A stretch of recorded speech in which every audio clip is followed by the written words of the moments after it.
Greetings, my dear viewers, and welcome back to Dungeons & Dragons Character Conversion, part of the Valor's Call toy line.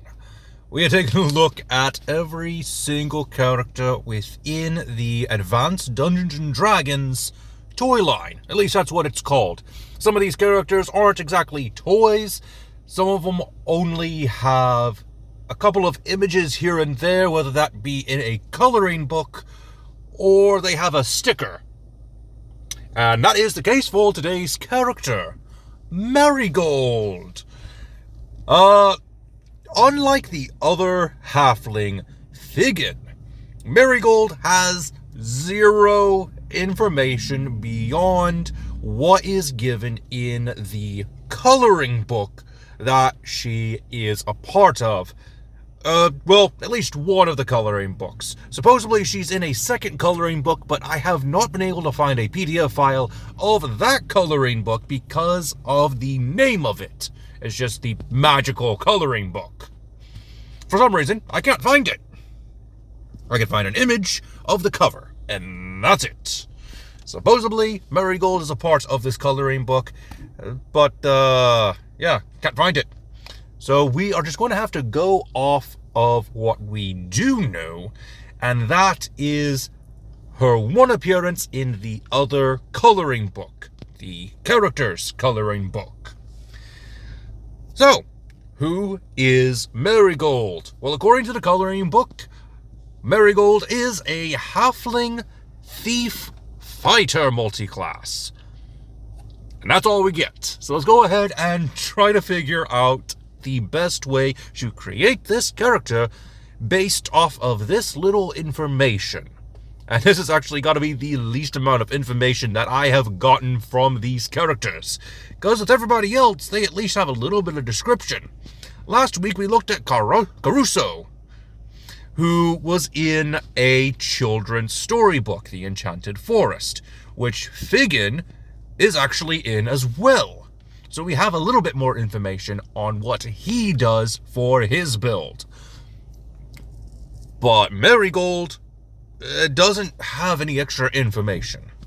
So, enough rambling, let's go ahead and get started. Starting things off with the point buy system. Strength is going to be 11, Dexterity and Constitution will be 14, Intelligence and Charisma will be a 12, with Wisdom being a 10. I am basing these stats on the Master Thief stat block that we have in Mordenkainen's Monsters of the Multiverse. These are just a small basis of what we can get, and they will change. Let's go ahead and pick our race. Like I said, Merrygold is a halfling, and I decided to just go with the Lightfoot halfling like we are going to be doing for our second character this week, Figgin.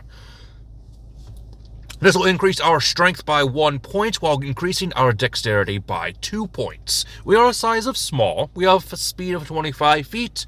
We have lucky, brave, natural stealth from the Lightfoot subrace, as well as nimble. We also have languages in common and halfling. Like I said, we really don't have much on Merrygold. We only have this one singular image from the coloring book, which is the same pose that is used for the sticker. And, yeah, not much to go off of. She has a decent character design for a halfling, I suppose, but we don't really have much to go off of when it comes to the choices in this character's design. We do have this grappling hook, and we do have that short sword, which is probably her primary weapon, indicative of a fighter multiclass. So, given that in the coloring book, Merrygold is using this grappling hook to get up a tower wall, I think we need to go with a sort of espionage style build. This is purely speculative. If any Advanced Dungeons & Dragons players out there has any more information on Merrygold, please let me know, and we might be able to update this character at some point. Maybe we'll be able to do it in the description of this video, or I'll even make a short making some small corrections.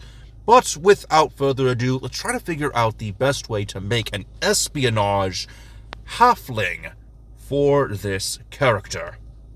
Starting things off with our background, we're going with the spy. Normally, I don't like using the spy or the criminal background since it already gives us proficiency in thieves' tools when the rogue is also giving us proficiency in thieves' tools. However, given the spy does make somewhat sense for an espionage style build, it's going to be what we go with. We probably could have gone with something different, like the athlete, but I feel that the spy is going to work a little bit better for this character build. For proficiencies, we're going with the skills of deception and stealth. We also get proficiency in one gaming set of our choice and thieves' tools, and we have the feature of criminal contact, which is most likely going to be Figgin, or maybe she has some spy master that she actually gets in contact with to get info, get a certain mission or something. For your first level feat, if you are going with the first level feat rules, I would recommend the Lucky Feat. We've talked about this before. Lucky Feat is not all that powerful. It's just powerful because, well, Dungeon Masters haven't tried to counter it in any way, shape, or form. The Lucky Feat can counter the Lucky Feat, which is hilarious. But anyway, let's go ahead and move on to our starting class, and I decided to go with Fighter instead of Rogue. Even though it's most likely what is supposed to be the case, I thought giving our dear Merrygold some extra HP would be more beneficial than going with some extra skills. Let's go ahead and get into this by giving us a D10 hit die, hit points of 10 plus our Constitution modifier, an additional hit points of 1d10 plus a Constitution modifier per fighter level after the first. Proficiencies in all armor and shields, simple and martial weapons, strength and constitution saving throws, and our two skills are going to be acrobatics and athletics. For our fighting style, I decided to go with superior technique, giving us the maneuver of ambush. This will increase our stealth rolls or our initiative rolls by our maneuver die, which is definitely useful. We also get access to Second Wind. Second level fighters get access to Action Surge. And now for our multi-class into Rogue, giving us a D8 hit die, additional hit points of 1d8, plus our Constitution modifier per Rogue level. We get proficiencies in the skill of Sleight of Hand, and we're getting expertise. Go for athletics and stealth. We also get access to Sneak Attack on Thieves' Cant. At level 2 Rogue, we get access to Cunning Action. Level 3 Rogues get a Roguish Archetype and a Steady Aim. For your Roguish Archetype, we are going with the Thief, giving us access to Fast Hands and Second Story Work. We've been getting a lot of Thieves builds lately. Anyway, let's go ahead and move on to level 4 Rogue. This will increase our Wisdom by 2 points, making them a 12. At level 5 Rogue, we're going for Uncanny Dodge. Moving on to level 6 Rogue, we get Expertise once again. Go ahead and get it in Sleight of Hand and your Thieves' Tools. Going over to level 7 Rogue, we're going to get access to Evasion. Level 8 Rogues get access to an ability score improvement. Go ahead and increase your strength by 2 points. We need to be able to carry whatever it is we are going after out of the building we are stealing it from. Whether it be just a basic piece of information, maybe it is a deed to something, or maybe it is a prisoner that we need to help escape captivity. Or it needs a little bit more strength than a 12 to be able to do that. Moving on to level 9 Rogue, we get access to Supreme Sneak. At level 3 Fighter, we get our Martial Archetype, which is going to be the Battle Master. We get access to Combat Superiority, which will give us access to 3 maneuvers. We're going with Evasive Footwork, tactical assessment, and trip attack. Nothing fancy, we are just a spy after all. We're going in, we're getting out as fast as possible. If we are detected, we need to be able to trip our pursuers. Make sense? Great. We also get access to Student of War, which will give us access to Calligrapher's tools. Moving on to level 10 Rogue, we get access to a new feat. I decided to go with Dungeon Delver. This is probably one of my favorite flavorful feats, and it will work well for an espionage-style character like Merrygold, or this version of Merrygold.